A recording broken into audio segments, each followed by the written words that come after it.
VOE60 আজকের পর্বে আপনাদের সবাইকে স্বাগত জানাচ্ছি। আহসানুল হক। চলুন জেনে নেওয়া যাক আমেরিকার প্রধান কিছু খবর।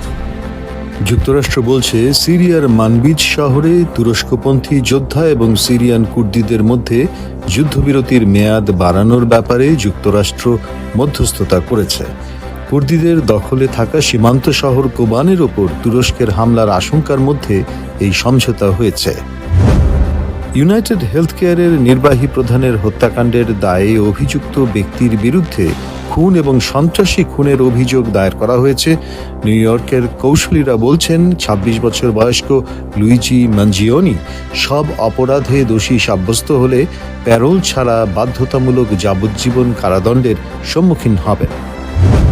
আন্তর্জাতিক মহাকাশ কেন্দ্রে অবস্থানরত নাসার ২ অ্যাস্ট্রোনট বুচ উইলমর এবং সুনি উইলিয়ামস মার্চের শেষ বা এপ্রিল মাস পর্যন্ত পৃথিবীতে ফিরছেন না। তারা জুন মাসে মহাকাশ কেন্দ্রে যাবার পর বোয়িংয়ের স্টারলাইনার ক্যাপসুলে সমস্যার কারণে আটকে পড়েন। VOE60 আজ এ পর্যন্তই। আহসানুল হক, ভয়েস অব আমেরিকা, ওয়াশিংটন।